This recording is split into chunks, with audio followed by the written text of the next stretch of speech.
않다. 네, 그렇게 이제 말씀을 하셔서 예수님은 어떻게 소통하셨나 하는 것을 우리 주제로 말씀을 함께 나누려고 합니다. 예수님께서 이 땅에 오셔서 요한복음에 있는 말씀 보니까 빛이 이 세상에 왔는데 그 예수님이 이 세상 사람들이 예수님을 영접하지 못했다 그렇게 얘기하고 있거든요. 그러니까 이제 그 예수님 이 땅에 오셨는데 예수님을 다 환영해야 되는데 환영하지 못했다는 거예요. 예수님께서 탐생하시던 그때도 헤롯이라고 하는 임금이 병력을 동원해 가지고 예수님이 오신 것을 무마시키려고 어린 2세 미만의 어린아이들을 다 죽이지 않습니까? 근데 거기 보면은 온 예루살렘이 소동했다고 그랬어요. 동방 박사들이 와가지고 제가 어디 계시냐 이렇게 물어봐요.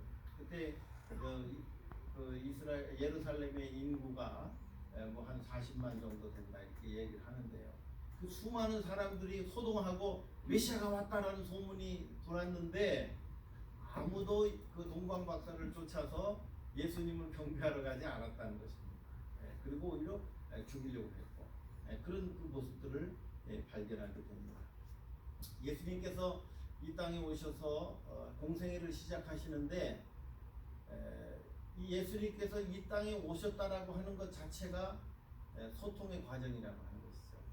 그래서 예수님께서 이 땅에 오신 것은 자기를 완전히 비우셨기 때문에 가능했다라고 하는 것입니다. 첫 번째 예수님의 그 소통 방식은 바로 자기 자신을 완전히 비우셨다라고 하는 거예요.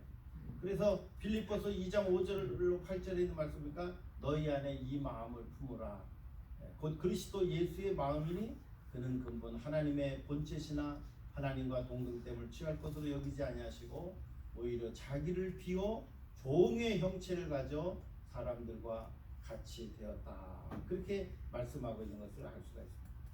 온 인류를 향한 예수님의 설득은 자기 자신을 비우는 데서 출발했다. 이렇게 말씀을 드릴 수가 있습니다. 요즘 전 세계적으로 또 우리 미국 사회나 한국 사회가 가장 어려움을 겪고 있는 문제가 이데올로기 갈등입니다.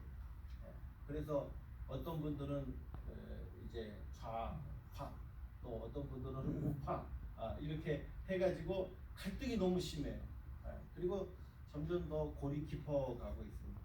저는 어디를 가든지 이데올로기가 먼저냐 좌파 우파가 먼저냐 하나님의 말씀과 진리가 먼저냐 저는 그거를 먼저 따지기를 원해요. 그래서 우파 좌파 따지기 전에 우리는 예수파가 되어야 될 줄로 믿습니다. 우리는 어디로 가든지 예수파.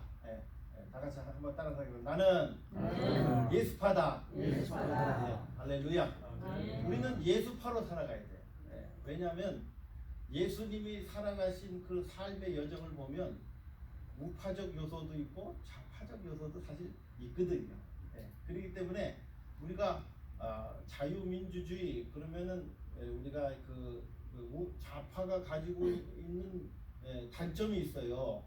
그 단점이 몇 가지가 있는데 그 이제 첫 번째 단점은 뭐냐면 이제 프롤레타리아 혁명을 통해 가지고 이제 그 무력으로 혁명을 이루려고 한다는 거죠.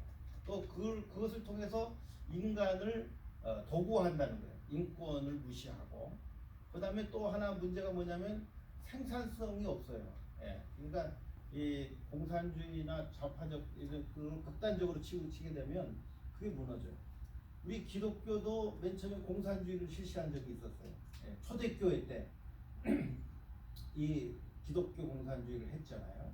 근데 거기 무너진 이유가 있어요. 왜냐하면 생산성이 없었기 때문에 무너져요. 그러니까 기독교도 원래 이런 그 초기 기독교 모임이 공산주의 체제를 하려고 한 거죠. 그리고 원시 사회 때 보면은 원시 사회 때도 보면은 이런 그 사회주의적인 공산주의적인 그런 모습들이 남아 있어요. 왜냐하면 사냥을 해가지고 가져오잖아요. 그럼 추장이 공평하게 다 나눠줍니다. 사냥에 참여했던 사람이든지 참여하지 않았던 사람인지 공평하게 다 나눠주고 그래야지 공동체가 유지되잖아요. 사냥한 사람만 먹으면 사냥에 참여하지 못한 사람들은 다 굶어 죽잖아요. 그 중에서는 대부분이 여성들도 있고 아동들도 있잖아요. 그런데 사냥에 참여하지 못했지만 여성들이나 아동들은 그 공동체를 유지하는 데 아주 중요한 역할을 해요. 그잖아요. 여성들은 또 자녀들을 또 생산해야 되고 또 자녀들은 앞으로 이 공동체를 또 이어가야 되고 그렇기 때문에 그 사회적 약자들에 대한 아주 그 이렇게 배려들 이게 아주 원시 사회 때부터 있는 그런 모습들이거든요. 그런데 우리가 지금 가장 중요한 것은 자유민주 체제가 가장 잘하는 게 뭐냐면 이 인간의 인권을 보호하고 그 다음에 이제 그 사유재산을 인정하고 그 다음에 생산성이 높다는 거예요. 열심히 일한 것만큼 이제 또 소득을 가져가고. 그런데 이 자유민주주의 체제를 계속 방치해 놓게 되면 어떤 문제가 생기나요? 뭐냐면 부익부 빈익빈 현상이 생기게 되는 거예요. 그래서 우리 미국 사회도 그렇고 한국 사회도 그렇고 예를 들어서 부익부 빈익빈 현상이 심화돼 간다. 그러면은 어쩔 수 없이 좌파적인 정책이 들어올 수밖에 없는 거예요. 그래서 좀 나눠주고 또 어려운 사람 더 베풀어줘야 돼요. 그 여러분들 연금 받으시는 분들이 많으실 텐데 이게 다 어떤 면에서 보면 좌파적 생각들이에요. 그렇기 때문에 오늘 우리가 예수 믿는 사람들이 이 기본적으로는 그 우리 자유민주주의 체제, 인권과 생산성 이거 굉장히 이런 것들을 잘 보호하면서도 좌파적인 생각들, 그래서 위험적인 거 이런 것들은 인권을 무시한다든지 인간을 보호한다든지 또는 무력으로 혁명을 일으킨다든지 하는 이런 생각들을 우리가 경계하면서 거기서 받아들일 수 있는 것들은 좋은 것들이 있으면 그런 것들을 우리가 잘 받아들여요. 이게 뭐냐면 하나의 자와 우의 소통의 과정이 열심히 일어나는 사회가 건강한 사회입니다. 그리고 그 사회가 공동체가 이렇게 혁명 같은 생각이 없이 잘 이렇게 발전하게 됩니다. 나중에 우리 박사님들이 또 강의를 하시겠지만은 원래 그 막스가 이제 그 프롤레타리아 혁명이 어디서 일어날 거라고 생각을 했냐면 영국이나 독일에서 일어날 거라고 생각을 했어요. 그런데 느닷없이 소련에서 일어났거든요. 왜 그러냐면 그 사회는 이미 소통했기 때문에 소통 영국이나 독일 같은 데는 소통하고 문제점이 있으면 그걸 고치려고 노력하고 했기 때문에 그렇게 한 것이죠. 그렇기 때문에 오늘 예수님께서 이 땅에 오셔서 자기를 먼저 비우셨다라고 하는 건 뭐냐면 그 예수님께서 종의 형상을 가지고 이게 있을 수가 없잖아요. 창조주께서 피조물의 모양으로 오셨다는 거예요. 이거는 누구 보고 하라고 해도 할 수 없는 거예요. 그런데 예수님께서 종의 형상을 가지고 이 땅에 오셔서 자기를 다 비우시고 그리고 우리 사람들의 이야기를 듣기를 원하셨다는 거예요. 그래서 예수님께서 그런 그 진정한 의사소통을 하려면은 내가 가지고 있는 생각을 한번 접어두고 내가 완전히 접는다 해도요 언젠가는 내가 가지고 있는 생각은 다시 살아납니다. 그러니까 상대방의 이야기를 들을 때는 내 생각을 접어두고 우리 상대방이 한 얘기를 잘 듣는 일들이 중요해요. 그래서 옛날부터 의사소통의 원칙 가운데 보면 이런 원칙도 있어요. 상대방이 한 얘기를 잘 들어야 되는 이유가 몇 가지가 있는데 첫째로는 새로운 사상이나 생각이나 정보들이 있을까 들으라는 거예요. 그 다음에 두 번째로는 내가 알고 있는 정보나 사상이나 지식이 맞는지 확인하기 위해서 또 잘 들어야 된다는 거죠.